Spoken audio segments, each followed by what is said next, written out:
Hey kids, it is wonderful to know that God loves us, but God also needs to be feared because he will judge evil very harshly. Now in this story we see how, in the days of Abraham, that God judged two very wicked cities, Sodom and Gomorrah. Now Abraham was walking with the Lord and two angels, and the Lord said, "Shall I hide from Abraham what I am about to do, since Abraham will become a great nation?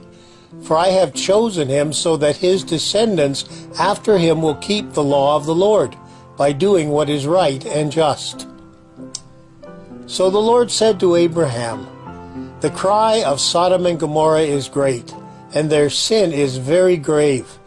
I will go down now and see if they are as evil as their outcry." Then the men went towards Sodom, while Abraham was still standing before the Lord. And Abraham said, "Lord, will you destroy the righteous with the wicked? Suppose there are 50 righteous people within the city. Will you destroy it? Far be it from you to do such a thing, so that the righteous and the wicked are treated alike. Shouldn't the judge of all the earth deal justly?" So the Lord said, "If I find in Sodom 50 righteous people, then I will spare the whole place on their account." And Abraham replied, "Well, suppose that there are 5 less. Will you destroy the whole city?" And he said, "I will not destroy it if I find 45 there." So he spoke to him yet again, and he said, "Well, suppose 40 are found there." And the Lord said, "I will not do it on account of 40. Then he said, "Oh, may the Lord not be angry, and I shall speak. Suppose 30 are found there." And he said, "I will not do it if I find 30 there."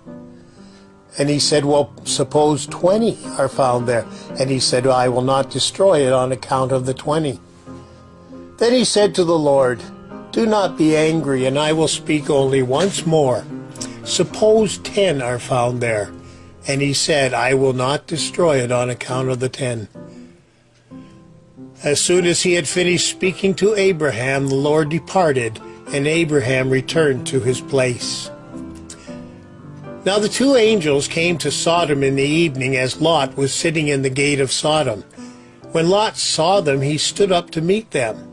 And he said, "Now behold, my lords, please come into my house, and spend the night. Then you may rise early and go on your way."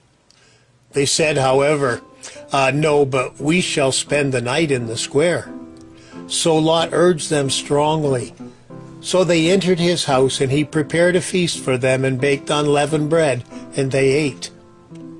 But before they lay down, the men of the city, the men of Sodom, surrounded the house, both young and old, all the people from every quarter, and they called to Lot and said to him, "Where are the men who came to you tonight? Bring them out to us, that we may mistreat them." But Lot went out to them at the doorway, and shut the door behind him, and said, "Please, my brothers, do not act wickedly. Now behold, I have 2 daughters. Please let me bring them out to you, and do whatever you want to them. Only do nothing to these men, inasmuch as they have come under the shelter of my roof." But they said, "Stand aside. You came in as an alien, and now you're acting like a judge? Now we will treat you worse than them." So they pressed hard against Lot and almost broke the door down. But the men reached out their hands and brought Lot into the house with them and shut the door. Then they struck the men with blindness, both small and great, so that they could not find the doorway. Then the angel said to Lot, "Whom else have you here? Whoever you have in the city, bring them out of this place, for we are about to destroy it." But when Lot spoke to his sons-in-law, who were to marry his daughters, and said, "Get up out of this place, for the Lord will destroy the city," they thought he was just kidding. So when morning dawned, the angels urged Lot, saying, "Up, take your wife and your 2 daughters who are here, for you will be swept away in the punishment of the city." When he hesitated, the men seized them all by the hand, and they brought them out and put them outside the city. And they said, "Escape for your life. Do not look behind you. Do not stay anywhere in the valley. Escape to the mountains, or you will be swept away." But Lot pleaded and said, "Oh no, my lords, now behold, there's a town nearby. Can I flee to it? It is small. Please let me escape there."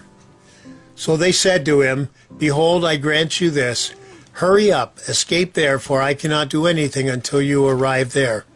So they escaped towards the town called Zoar. Then the Lord rained on Sodom and Gomorrah brimstone and fire out of heaven. And he overthrew those cities and all the valley, and all the inhabitants of the city, and what they grew on the ground. But Lot's wife from behind him looked back, and she became a pillar of salt. Now Abraham rose early in the morning, and went to the place where he had stood before the Lord. And when he looked down towards Sodom and Gomorrah, the smoke of the land ascended like the smoke of a furnace. So that is what happened when God destroyed the cities of the valley, that God remembered Abraham, and sent Lot out of the midst of the destruction when he destroyed the cities where Lot lived. Well, kids, like Lot, sometimes instead of getting as far away from evil as we can, we wonder how close we can get to evil before it is a sin. That cost Lot a great deal, and he learned a very important lesson.